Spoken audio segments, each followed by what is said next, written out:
ఆశ్రమం ఉన్న స్థలం మొత్తం ఈశ్వర్నాథ్కి చెందిందన్నమాట. ఇంకా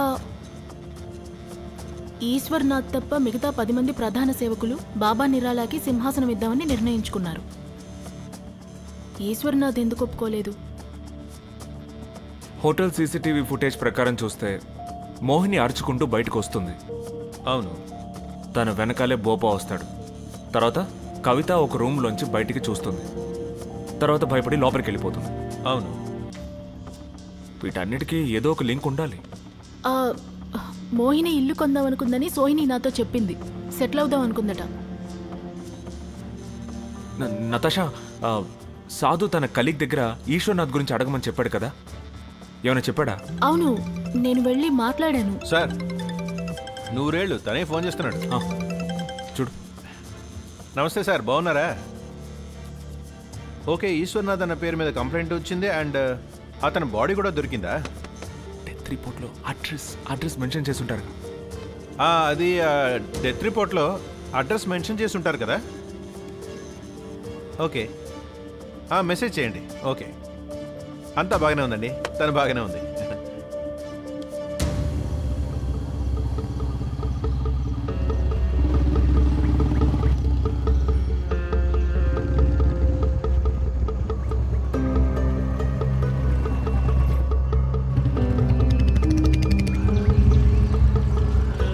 సార్, ఏరియా ఇదే అనుకుంటాను.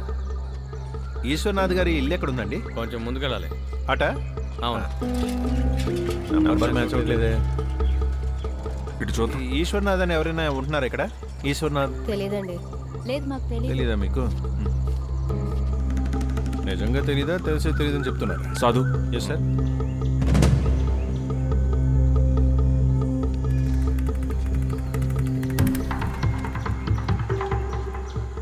హలో సార్, ఈశ్వర్నాథ్ గారు ఇంట్లో ఉన్నారా? ఏమైంది? ఇది ఆయన ఇల్లే కదా? కాదండి, ఈ ఇల్లు మాది సార్. అఖిలేష్ పాండే. పాండే గారు, మీరు నాతో బుకాయించకండి.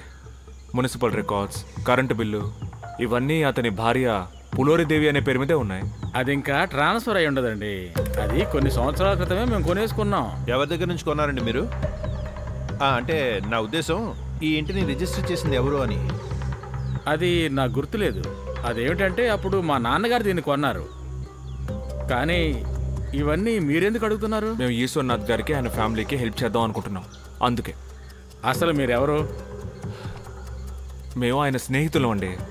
సారీ, ఇంతకుముందు ఎప్పుడు ఆయన గురించి మేము వెళ్ళలేదండి. సరేనండి, ఏం పర్వాలేదు. పొరపాటున మీకు ఏమైనా గుర్తొస్తే, మీకేమైనా తెలిస్తే మాకు ఒకసారి ఫోన్ చేయండి. ఓకేనా అండి? ఇది నా నంబరు, ఇదిగోండి. సరే, అలాగే అండి.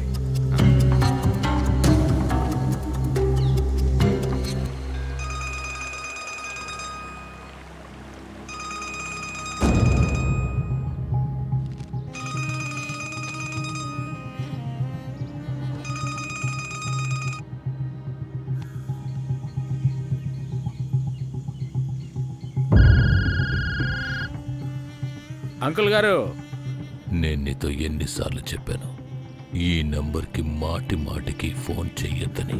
అది అంకుల్ గారు కావాలని చేయలేదు, అర్జెంటు. చెప్పు. ఎవరో ఇద్దరు వచ్చి మీ గురించి అడిగి వెళ్ళారు. ఏమడిగారు? వాళ్ళు మీకేదో సహాయం చేద్దాం అనుకుంటున్నట్టుగా చెప్పారు. నాకు సహాయమా?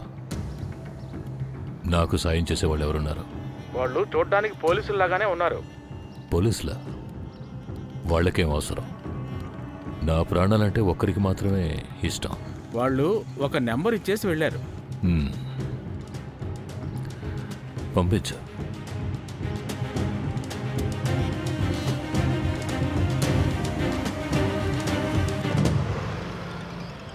ఎవరు ఫోన్ సాధు? తీయొచ్చు కదా సార్. ఏదో ఫారిన్ నంబరు, నేపాల్ నంబర్ అనుకుంటా.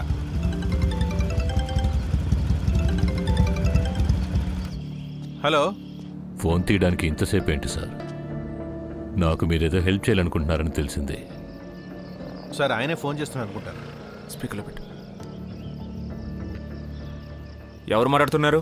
ఎవరి గురించి అయితే మీరిద్దరూ తిరుగుతున్నారో వాడినే మాట్లాడుతున్నాను. నువ్వు అతనివే అని మేమెలా నమ్మడం?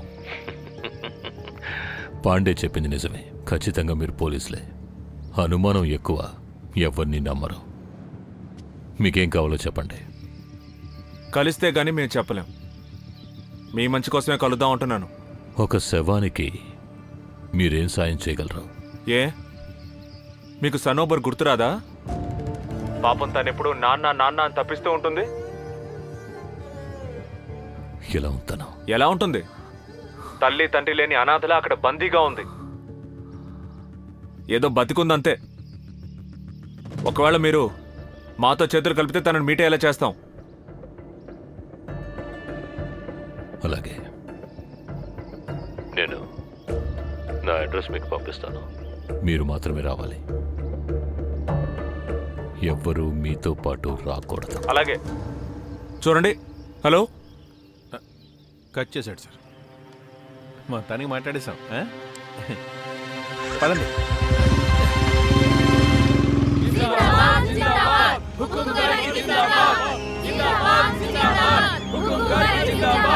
ముఖ్యమంత్రి అంటే ఎలా ఉండాలి? ఎన్నికలు దగ్గర పడుతున్న కొద్దీ రెండు పక్షాల వారి మధ్య రోజు రోజుకి పోటీ బాగా ఎక్కువ అవుతోంది.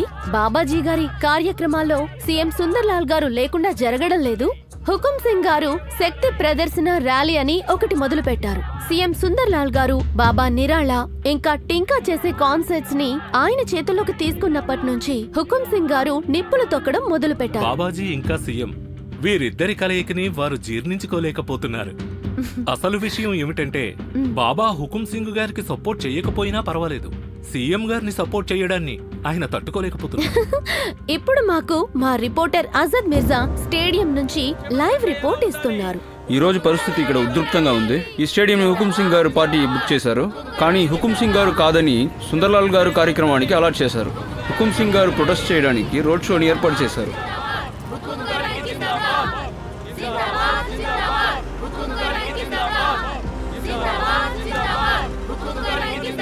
హుకుం గారు, దయచేసి మీరు ఇక్కడ నుంచి వెళ్ళిపోవాలి. మీకు పర్మిషన్ లేదు. పర్మిషన్ లేదా?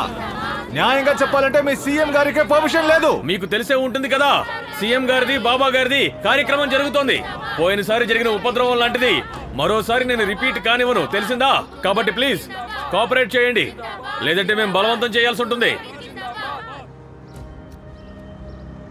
మీరందరూ చూస్తున్నారుగా ఇలా ఎంత దౌర్జన్యంగా మన ప్రజాస్వామ్యాన్ని వాళ్ళు ఖూనీ చేస్తున్నారు. దానికి కారణం ఏంటో తెలుసా? సీఎం సుందర్లాల్ గారికి మీ అందరినీ చూస్తుంటే భయం వేస్తోంది. ఆయనకు అర్థమైపోయింది జనాలు ఆయన కుర్చీ నుంచి లాగి పారేద్దాం అనుకుంటున్నారని. అందుకే బలాన్ని ఉపయోగించి మన ఆవేశాన్ని అణచాలని చూస్తున్నారు. కానీ మనం అలా జరగనిస్తామా? మనం భయపడతామా? ఇక్కడి నుంచి మనల్ని ఎవరైనా తప్పించగలరా? ప్రజలు ఎన్ని ఇబ్బందులు పడుతున్నారు. నిత్యావసర వస్తువులు కూడా లేని వాళ్ళు ఎంతో మంది ఉన్నారు. నిస్సహాయులై ఆత్మహత్యలు చేసుకుంటున్నారు. కాలేజీల నుంచి డిగ్రీ తీసుకుని బయటకు వచ్చిన వాళ్ళు ఉద్యోగాలు దొరక్క దిక్కుతోచక తిరుగుతున్నారు.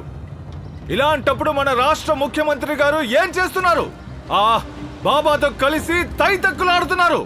కానీ హుకుం గారు, బాబాజీ మీకు సపోర్ట్ చేయకుండా సీఎం గారికి సపోర్ట్ చేస్తున్నారని మీరు ఈ విధంగా మాట్లాడుతున్నారు అనుకోవచ్చు. అరే, అసలు అతను బాబానా? బాబాకు ఉండాల్సిన లక్షణాలు ఒక్కటైనా ఉందా? ఆ చెంచా టింకా గాడున్నాడుగా, వాడి ఆర్కెస్ట్రా పార్టీతో ఆ సుందర్లాల్ ని వేదిక మీద పిలిచి రాజకీయ ప్రయోజనాలు చేకూరుస్తున్నాడు. ఇలాంటి బాబాలు ముఖ్యమంత్రి కాస్త ఓవర్గా మాట్లాడట్లే. వర్తమాన ముఖ్యమంత్రి గారు కూడా ఇది టీవీలో చూస్తే కాస్త మనశ్శాంతి దొరుకుతుంది. మనం చెయ్యాలనుకున్న పని వీడు బాగా చేస్తున్నాడే. ఇవన్నీ కూడా కొంతవరకు బాగానే ఉంటాయి. ఇవి కూడా మరీ ఎక్కువ అయ్యాయంటే వెంటనే మనం దాన్ని కత్తిరించాల్సిందే.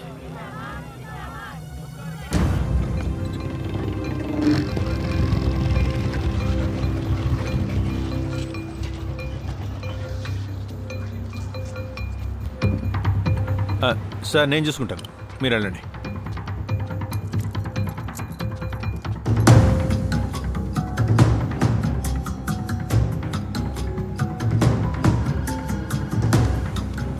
సార్. హలో, ఎక్కడున్నారు మీరు? సార్, మీరు చెప్పిన చోటే ఉన్నాం. అయితే నోట్ చేసుకోండి. బ్రిడ్జ్ దాటగానే మీకు ఎడం చేతి వైపున వీడు ఎక్కడి నుంచి వచ్చాడ్రా? వాళ్ళు రాలేదు, నువ్వే పిలిచావు. చివరికి నువ్వు నీ బుద్ధి చూపించావు. మేము పోలీసు వాళ్ళమే. తెలుస్తోంది. మేము వెరిపప్పలేమే కాదు. మీరు తప్పుగా అర్థం చేసు. హలో హలో, ఒక్క నిమిషం.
పమ్మి,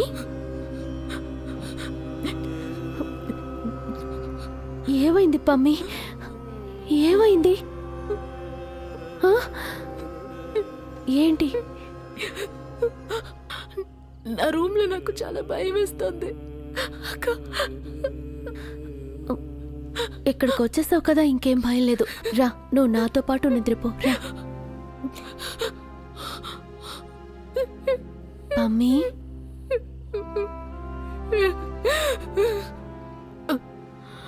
అదెవరై ఉంటారు? నన్ను ఇలా చేస్తుంది ఎవరు?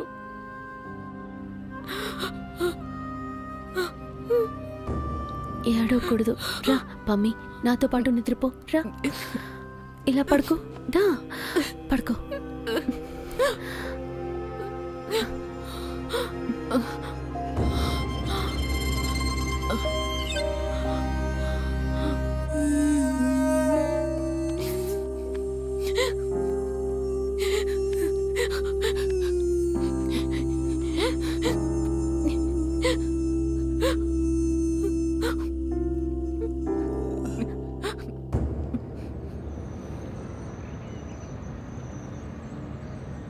వీళ్ళు ఎక్కడికి వెళ్ళిపోతారు? పని ఉన్నప్పుడే మాయమైపోతారు.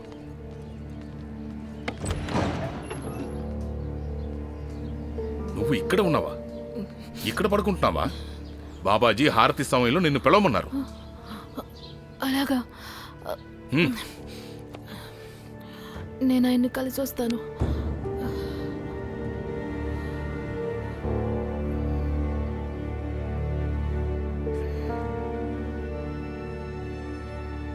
పమ్మి, నేను చెప్పే విషయం నమ్మడం నీకెంత కష్టమో నాకు తెలుసు. కానీ ఇక్కడి నుంచి నువ్వు వెళ్ళిపోవడమే మంచిది. ఈ భయం నిన్ను పూర్తిగా తినేసేలోగా ఇక్కడి నుంచి వెళ్ళిపో. మీరు నాతో చెప్పిందేది నేను అస్సలు నమ్మను. మీకేం జరిగిందో నాకు తెలీదు.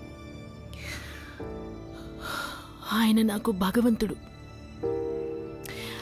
ఆయన ఎప్పటికీ నాకు కీడు చెయ్యరు.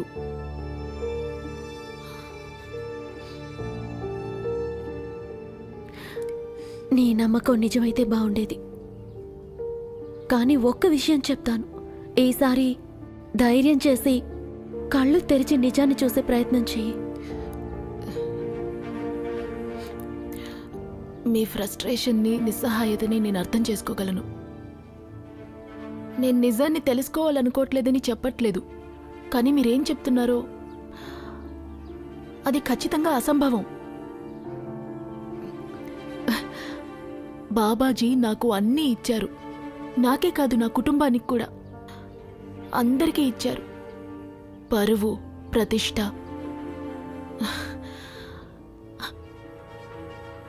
ఆయన్ని వదిలి వెళ్లాలన్న ఆలోచన నాకు కల్లో కూడా రాదు.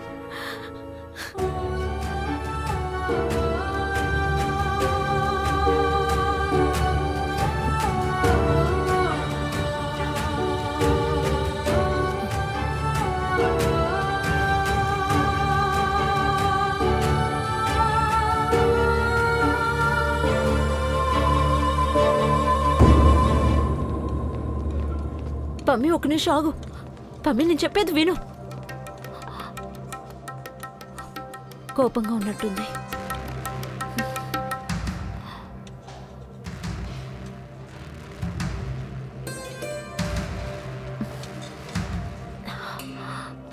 నువ్వు పమ్మికి చెప్పేశావా? తాను అలా బాధపడుతుంటే చూడలేకపోయాను. చాలా పెద్ద తప్పు చేసావు కవిత.